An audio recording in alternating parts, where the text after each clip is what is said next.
Terry's in the hospital with COVID, he thinks, or is what he said. So I talked to him yesterday. He was feeling better, he said, but still not. Actually, thought he'd go home yesterday, but he texted said he was not. So, but and then my mom, she's doing okay. She broke her hip Wednesday, and they put her back together Thursday morning, and she's going to stay in the hospital until she gets her rehabilitation done. So maybe I'm saying another week, maybe two, but I don't know. I mean, she's doing really well. Really hasn't had much pain, and but she's staying there and instead of coming home and then having to go back and forth. They're just going to let her stay there in the hospital room and all that. So that's good. Seemed like there's something else I was going to mention. I guess it was just those two things. So anyway, we are in Esther chapter 2 today. And I've got I think everybody has a handout, just kind of a timeline or a guideline for the book of Esther, showing the different years and the things that are going on during the time that the book of Esther was progressing through. And so just understand as we are talking about Esther, this fits in the picture between Ezra chapter 6 and Ezra chapter 7. The temple has been rebuilt in Jerusalem, and the time of the Jews getting resettled in Jerusalem and Judah is taking place, and that type of thing. And then that's the time frame before Ezra leaves Babylon and goes back to Jerusalem. So it kind of fits in this time frame of 480 BC, in that general area there is when this takes place. So we did got this handout here for the kings of Persia, and we are talking about Ahasuerus, which is the Xerxes here listed on our paper. That's how it's spelled here. But just understand that as time goes on and we go into the book of Nehemiah after we get done with Esther, well, we will have a different king. But this just kind of shows the progression of the kings during the Persian kings during this time of Ezra, Esther, and Nehemiah. So anyway, chapter 2 refers back to a lot of what happened in chapter 1. I'll kind of give us a baseline there. In chapter 1, we have the picture of Ahasuerus planning for the invasion of Greece, which shows on this timeline as being 483 BC. And he spends 6 months in preparation for that, and that's what is chapter 1, essentially. And what we got going on here? Changing money changers. Yeah. We talked about the queen and how she refused to perform, and so how essentially they banished Queen Vashti and have put her away. In the meantime, as you see on the chart here, Ahasuerus does go and attack Greece, and he is repelled.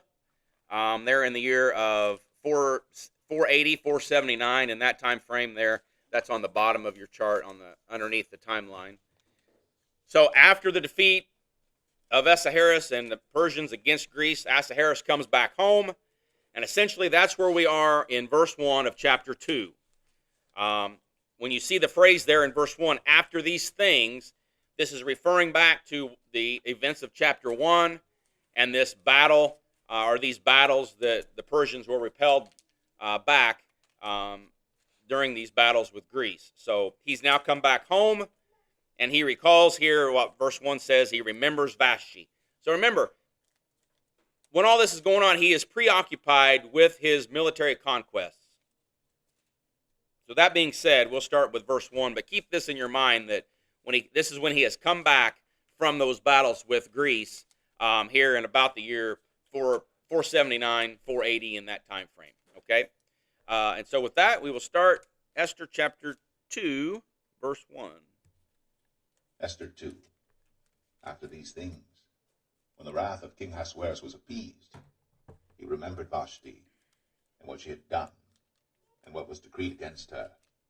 Then said the king's servants that ministered unto him, Let there be fair young virgins sought for the king, And let the king appoint officers in all the provinces of his kingdom, that they may gather together all the fair young virgins unto Shushan the palace, to the house of the women, unto the custody of Haggai, the king's chamberlain, keeper of the women, and let their things for purification be given them.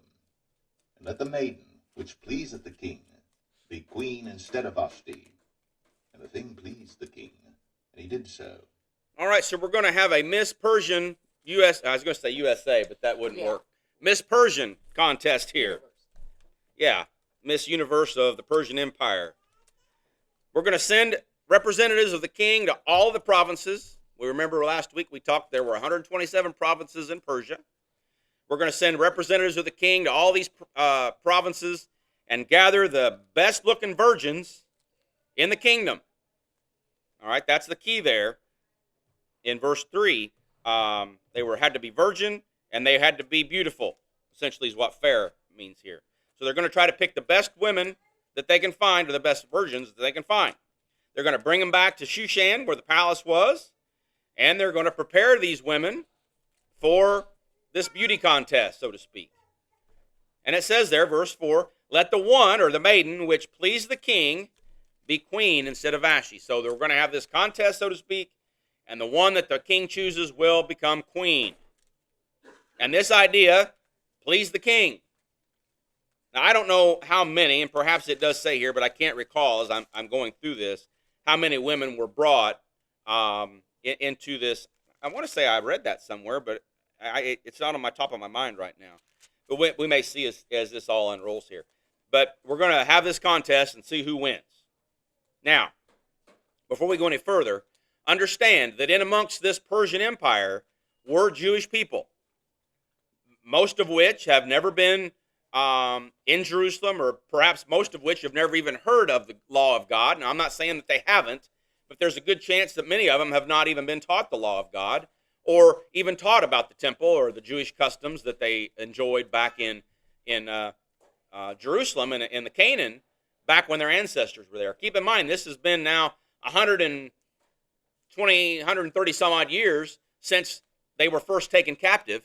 And so the generations that are alive at this point when this is happening were never raised in amongst the Jerusalem and around the temple. And so we had to rely especially on the parents to teach the children God's law and the traditions of the Jews. Now, we do know that happened, but generally speaking, perhaps there were many that didn't understand or didn't even know about God's law. I'm just throwing that out there as a possibility.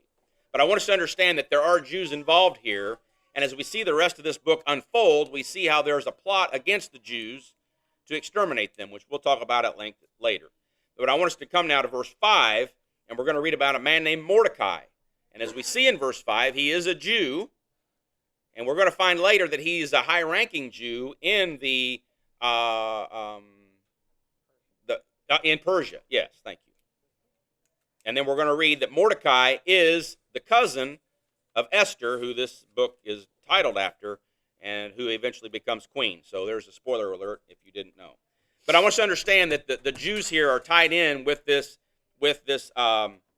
beauty contest. That was my whole point in that. So verse 5. Now in Shushan the palace there was a certain Jew, whose name was Mordecai, the son of Jair, the son of Shemai, the son of Kish, a Benjamite, who had been carried away from Jerusalem with the captivity which had been carried away with Jeconiah king of Judah, whom Nebuchadnezzar the king of Babylon had carried away. And he brought up Hadassah, that is Esther, his uncle's daughter, for she had neither father nor mother, and the maid was fair and beautiful, whom Mordecai, when her father and mother were dead, took for his own daughter. Okay, so notice a few things. We have Mordecai, who was a Benjaminite. His grandfather was named Kish.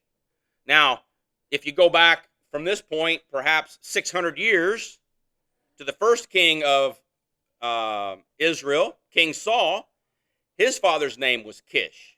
Now, this isn't the same Kish. It's just a name handed down. All right? But that being said, this is tying Mordecai all the way back to King Saul, and actually to his father, and even prior to that. But he is a Benjaminite. Now, he is called a Jew because at this point, the Hebrews of the tribe of Judah and Benjamin were considered to be Jews, and as we'll see as the New Testament unfolds, anyone of Hebrew descent was called a Jew. So a Jew is a generic term meaning anyone of the Hebrews. Essentially, that came about after the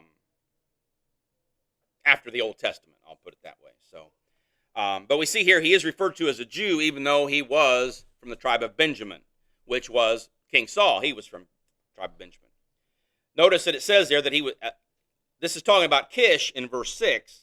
Kish had been carried away from Jerusalem into captivity. When Jeconiah, the last king of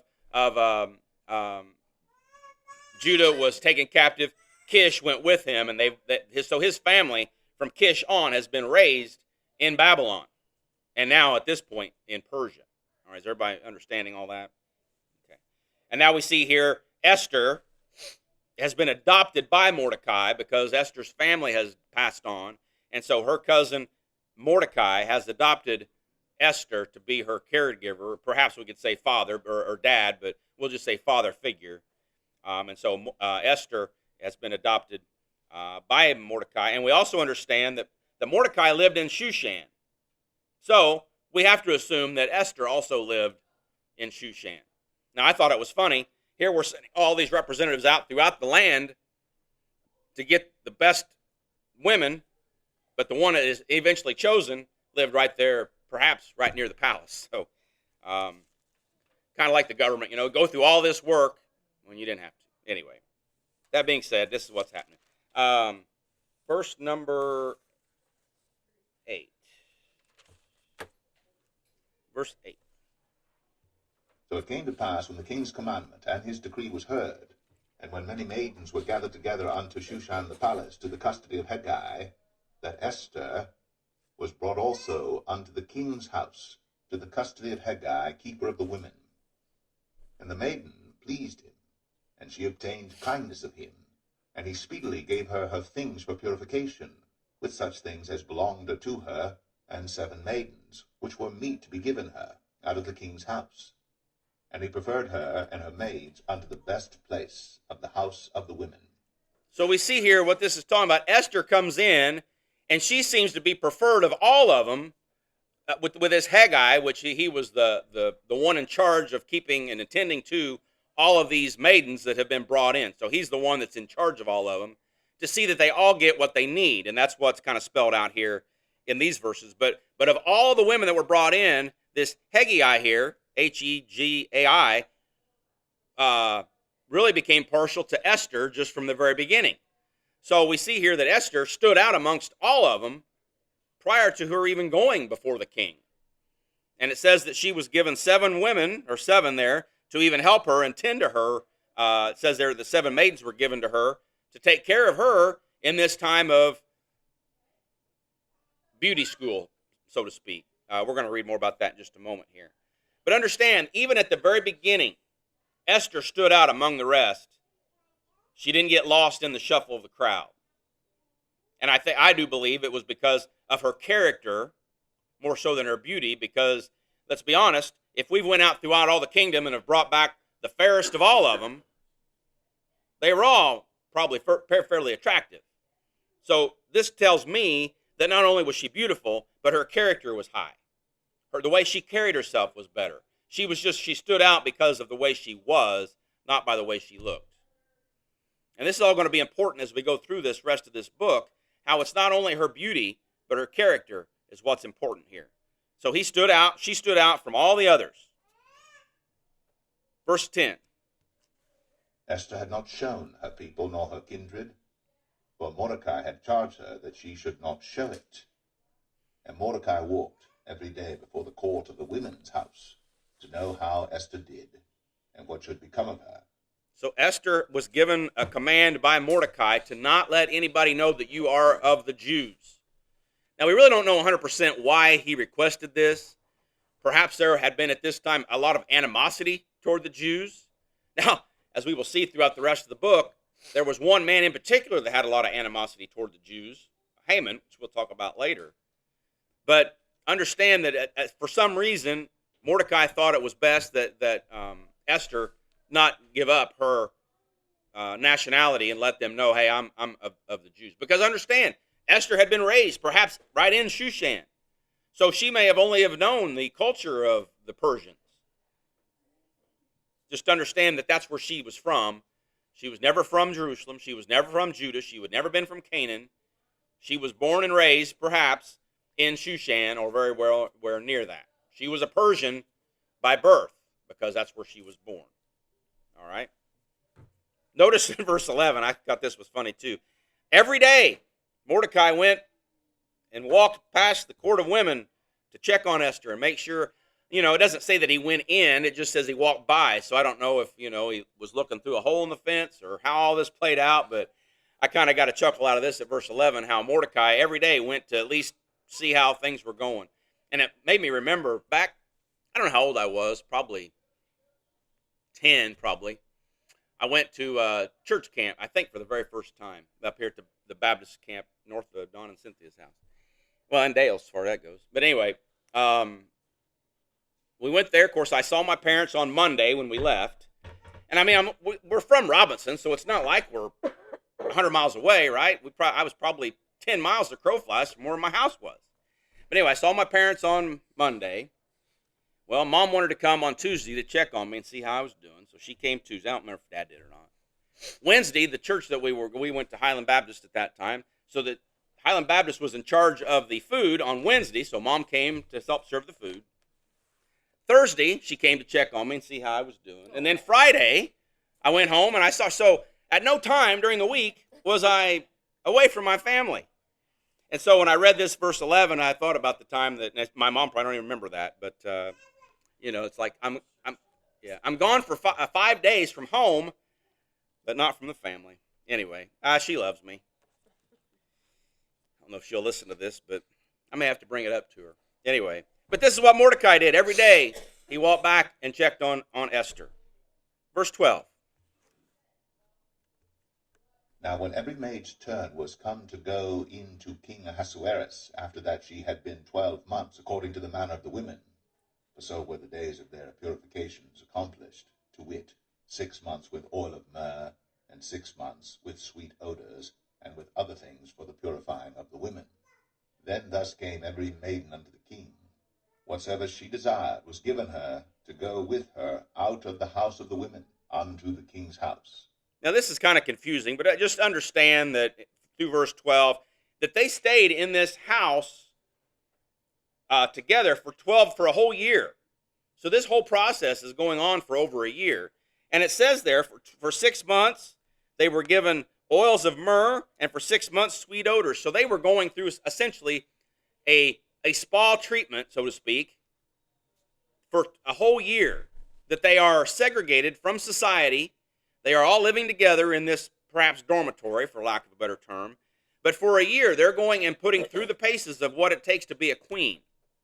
Now, understand, only one of them is going to be chosen to be queen and to be married to the king. The rest of them are going to be banished to the harem, to be a concubine perhaps. Perhaps after their one time in front of the king, they may never even see the king again. But because they've been chosen, they live as perhaps, so to speak, widows for the rest of their lives because they are part of the king's harem. They are a concubine. They're going to serve the king at his whim, and perhaps they may never see the king again, but they have to live as though they were his wife, even though they would have never, they perhaps would have never even came together, let alone be married. But we see here that for 12 months they went through this ritual of being cleansed and washed and this spa treatment, so to speak. But yeah, that all sounds fine and dandy. But understand, if you're not chosen, you're just stuck. This wasn't a great thing for the women. Don't misunderstand this. Yeah, you were taken care of, but you lived your life for the rest of your life as essentially a widow, with no means of going and having a family of your own or a husband or any of that. But it says there, in verse 13, thus came every maiden to the king. Whatsoever she was desired was given to her to go out of the house of the women into the king's house. So they were given and lavished with all material needs. But, this gets me to thinking that you can have all the money in the world, but if you don't have family or somebody that loves you or somebody that desires you, you know, the money is nothing if you don't have anybody to love you and to to be with and to minister to. And we all have families that we can attend to, but these women that were going to be left behind would have had none of that, other than perhaps the rest of the women. They weren't ever going to have a family of their own. So yeah, all this sounds well and good, but on the surface, but deep down, this was going to be a lonely, long life that they're going to live. Again, they may have all the riches given to them, but they're not going to have anybody to call their own family. So that's the picture that we've got going here. Yes, they're being given what they need, except they're not given their companionship, their love, their devotion to their family. So it is kind of bleak, because understand, there's only going to be one chosen. I think we all know who it is. Verse 14. In the evening she went, and on the morrow she returned into the second house of the women, to the custody of Shashgaz, the king's chamberlain, which kept the concubines. She came in unto the king no more, except the king delighted in her, and that she were called by name. So these women would go in before the king. If they weren't chosen, they would go into a second house or a different dormitory, and that's where they lived under this Shahasagaz. So there was two different dormitories. When they would leave the one, they would go stay in the other one. And it said they came no more to the king, except the king delighted in her. So they would have to be called by name. Send me so and so. So if they were never called, so what an awful life, an awful life. That they would stay in this dormitory, hoping perhaps one day they would have a moment with the king. Now we're going to read about Esther in verse 15. Now when the turn of Esther, the daughter of Abihail, the uncle of Mordecai, who had taken her for his daughter, was come to go in unto the king, she required nothing but what Hegai, the king's chamberlain, the keeper of the women, appointed. And Esther obtained favor in the sight of all them that looked upon her. So Esther was taken unto King Ahasuerus into his house royal in the 10th month, which is the month Tebeth, in the 7th year of his reign. So here we see Esther goes in, and she is chosen. And she was chosen in the 10th month of Tebeth, which is roughly December, January time frame for us, in the year 478 or 479, 478, depending on what time of that month it was. So this was 4 years after the events that we read about in chapter 1, when Vashti is sent away and is divorced from King Ahasuerus. So this whole process from chapter 1 to this point here in verse 16 has been 4 years. Now again, she had been chosen a year prior. It had been a year, as we read back in verse 12. It had been a year since she had been brought in, and so it took a whole year for her to even go to the king. So we see here, she attained favor. She was chosen of all of them, and she becomes queen of Persia, the wife of King Ahasuerus, a Jewish woman. Now again, we're going to see all this play out, God's hands play out in all of this, in preserving the Jews from annihilation, which will, again, I'm jumping ahead, but see this play out throughout the rest of the book of Esther. I've been rattling on. Anybody got any comments or questions?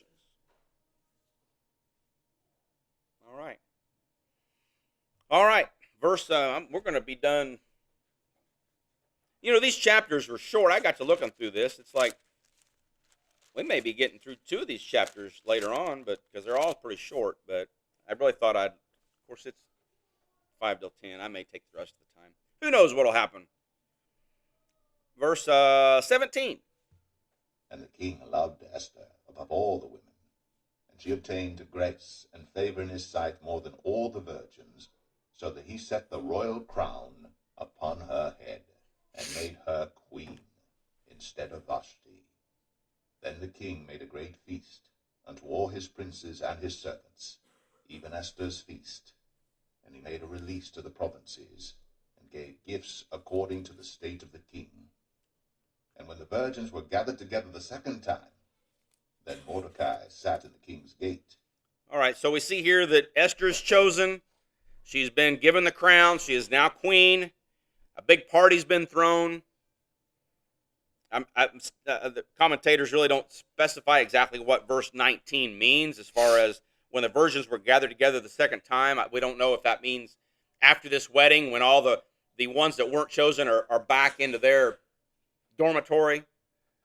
Nevertheless, once all of these festivities of this wedding was over, we see that the virgins perhaps were back where they lived, and Mordecai sat in the king's gate. Now, this would be a place of prestige and honor. Perhaps Mordecai had served the king in some type of government role to be able to sit in this gate where the king is. That's where the judgments are made and that type of thing. So Mordecai, even though he was a Jew, he had still been placed in some type of authority in this Persian empire. And we see here, because this is going to be important here in the rest of this chapter here. Verse 20. Esther had not yet shown her kindred nor her people, as Mordecai had charged her. For Esther did the commandment of Mordecai, like as when she was brought up with him. In those days, while Mordecai sat at the king's gate, two of the king's chamberlains, Bigthan and Teresh, of those which kept the door, were wroth, and sought to lay hand on the king Ahasuerus. And the thing was known to Mordecai, who told it unto Esther the queen. And Esther certified the king thereof in Mordecai's name. And when inquisition was made of the matter, it was found out. Therefore they were both hanged on a tree. And it was written in the book of the Chronicles before the king. So we see here, while Mordecai sits in the gate of judgment here, he hears of this assassination plot to take out King Ahasuerus. So Mordecai goes to Esther, and then Esther goes to King Ahasuerus. An investigation there, verse 23, is made. They find out the two that were involved there, Bigthan and Teresh, and they essentially executed them because of this assassination plot that they were plotting. Now, I will say, in about 14 more years, Ahasuerus is assassinated by his prime minister. That's not necessarily in Scripture, but just part of world history. But we see here this plot was foiled, and Mordecai was the one who reported it. Now, that's going to come into play later on, but at this point, we're just going to hold that thought and understand that this assassination attempt will come into play later on. Comments or questions on anything in chapter 2? Boy. She was just put away, yeah. Whether she was living in amongst all the others or was sent away on her own somewhere. But, yeah, there would be, we don't know. But you got to feel sorry for her. I mean, she did the right thing and ended up, just disposed of, so to speak. And I honestly don't think that Esther had any say in her being chosen or sent to the king. I don't think the women really had that opportunity to say no. I mean, look what happened to Vashti. She said no to the king, and look what happened to her. So I really don't think any of these young ladies that were brought to the king had any say in whether they wanted to go or not. The king has chosen you, you need to go. And, what a sad way of life, and so, to think about. But you think I'm done, don't you? Yep. Oh. Well, anybody got anything else? Okay. Well, I'm going to give a preview. I plan to do this next week. We've got plenty of time, so we'll move forward and we'll do this. So beginning in Esther chapter 3. Now, we're not going to do chapter 3, but I will give this all as background information for next week. Now, let's look at verse 1 of chapter 3. Esther 3. After these things, did King Ahasuerus promote Haman, the son of Hammedatha, the Agagite, and advanced him, and set his seat above all the princes that were with him. All right, now we don't know why Haman was promoted, but verse 1 tells us that after these things, the choosing of Esther and this assassination plot that was foiled, Haman was promoted. Now notice there, he was an Agathite. Now, let's go back 1,000 years. Let's go back to Exodus chapter 17. You guys didn't know we was going to be doing this today. I didn't either. Exodus chapter 17.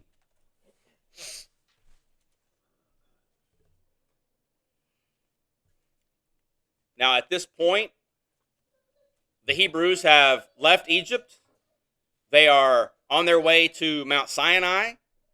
They stop and they complain about the lack of water in Exodus 17. This is when Moses strikes the rock and water comes forth.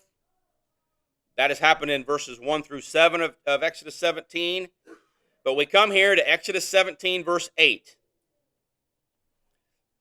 Then came Amalek and fought with Israel at Rephidim. Now, Amalek was a group of people. They were descendants of Esau, but they were an arch enemy, a sworn enemy of Israel. Okay? And Moses said to Joshua, choose us out men and go out and fight with Amalek. Tomorrow I will stand on top of the hill with the rod of God in my hand. So Joshua did as Moses had said unto him and fought with Amalek. And Moses, Aaron, and Hur went up to the top of the hill. And it came to pass when Moses held up his hand that Israel prevailed. And when he let down his hand, Amalek prevailed. But Moses' hands were heavy. And they took a stone and put it under him. And he sat thereon. And Aaron and Hur stayed up his hands, the one on one side and the other on the other side. And his hands were steady until the going down of the sun. And Joshua discomfited Amalek and his people with the edge of the sword. And the Lord said to Moses, write this for memorial in the book and rehearse it in the ears of Joshua. For I will utterly just put out of the remembrance of Amalek from under heaven. And Moses built an altar and called it, the name of it, Jehovah Nissi. For he said, because the Lord had sworn that the Lord will have war with Amalek from generation to generation. That was 1,000 years from Esther chapter 3. That was 1,000 years ago when this war between, or this battle between Amalek and Israel happened. Now, let's go to Deuteronomy chapter 25.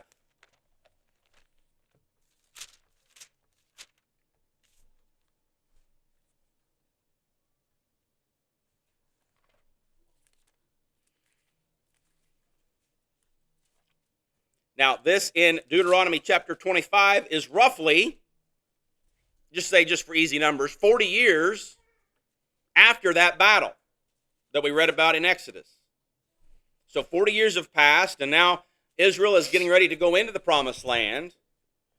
And we see here in Deuteronomy 25, verse 17, remember what Amalek did unto thee by the way when ye were come forth out of Egypt. How he met thee by the way, and smote the hindmost of thee, even all that were feeble behind thee, when thou wast faint and weary, and he feared not God. Therefore it shall be, when the Lord thy God hath given thee rest from all thine enemies round about, in the land which the Lord thy God giveth thee for an inheritance to possess it, that thou shalt blot out the remembrance of Amalek from under heaven, thou shalt not forget it. So there was a command to Joshua to destroy the people of Amalek.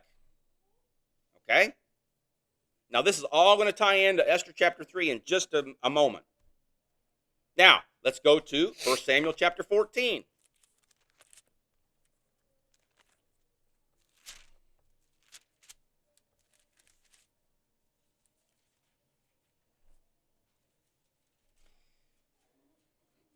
Now, for easy math, from that verse in Deuteronomy till now is roughly 400 years. It's been, well, yeah, for easy math, 400 years. I'm not going to try to get my calculator out. But it's been 400 years since these initial battles with Amalek. Okay? Now we're here in 1 Samuel chapter 14. Saul is king, and we read here in verse 47. So Saul took the kingdom of Israel and fought against all his enemies on every side, against Moab and against children of Ammon and against Edom and against the kings of Zobah and against the Philistines, and whitherso he turned himself, he vexed them. So Saul here was a man of war, and he was very good at it. Verse 48, and he gathered in hosts and smote the Amalekites, and delivered Israel out of the hands of them that spoiled them.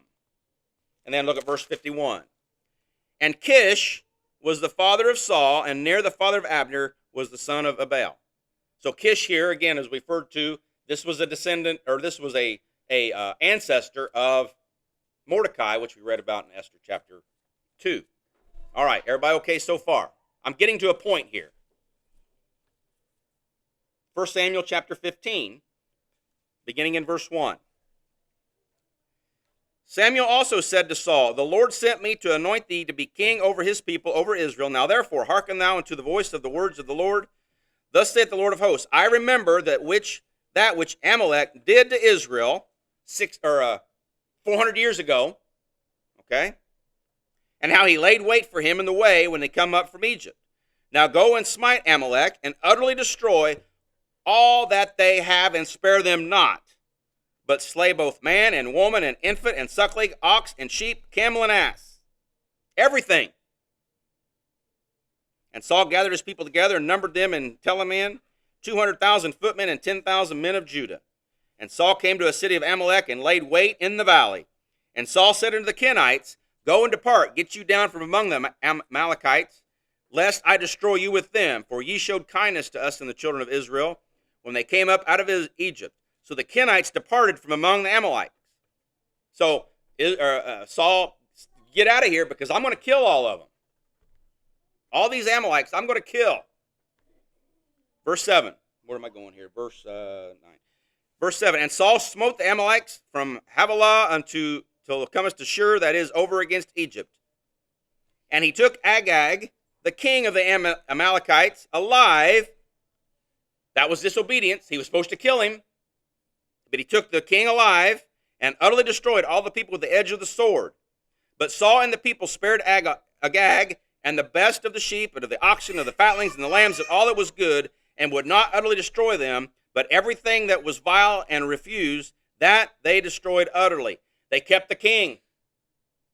Now, I'm going to read more here in 1 Samuel, but I want us to go back to Esther chapter 3.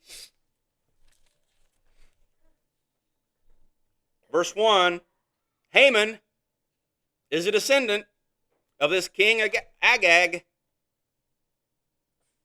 Saul did not utterly destroy them all, which we'll read about here in just a moment. So we see here now, some 600 years later,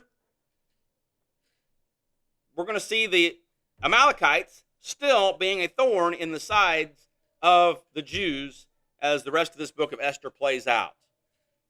So I say all that and I read all this to help us to understand that a sin that Saul did way back here 600 years ago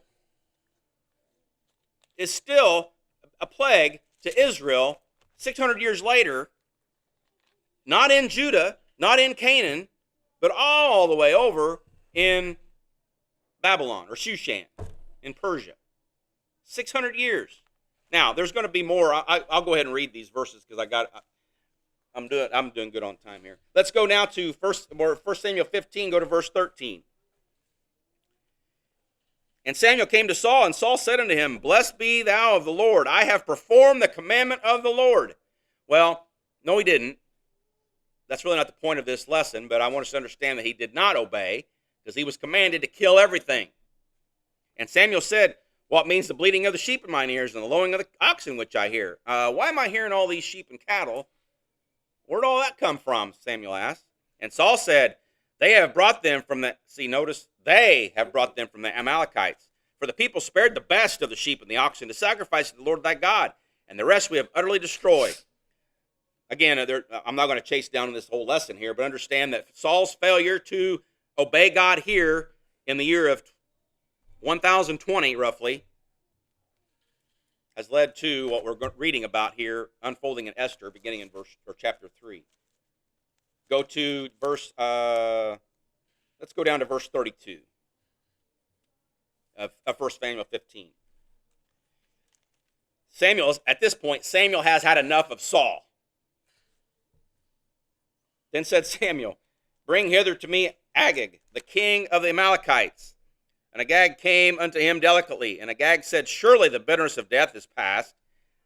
Agag here thinks he's going to be let free.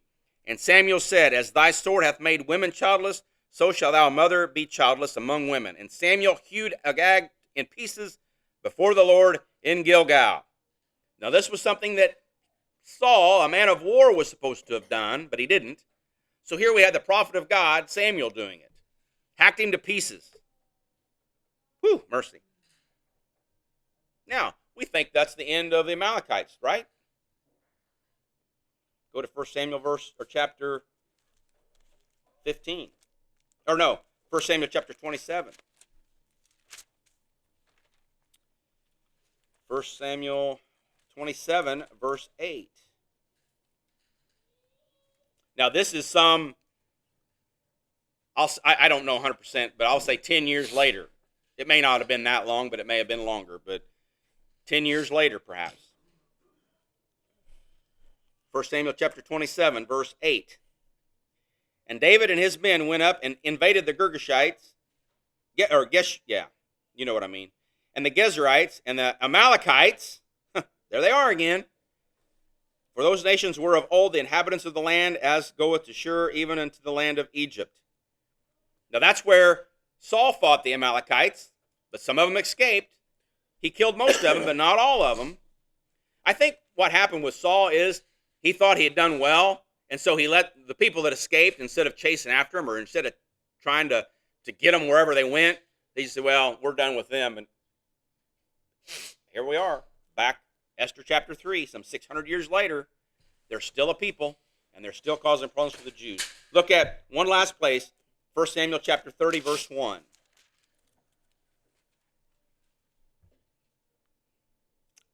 1 Samuel 30, verse 1. And it came to pass, when David and his men were come to Ziklag on the third day, that the Amalekites had invaded the south and Ziklag, and smitten Ziklag, and burned it with fire.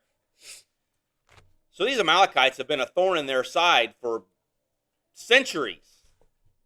And again, from Esther chapter 3 all the way back to Exodus chapter 17 has been roughly 1,000 years.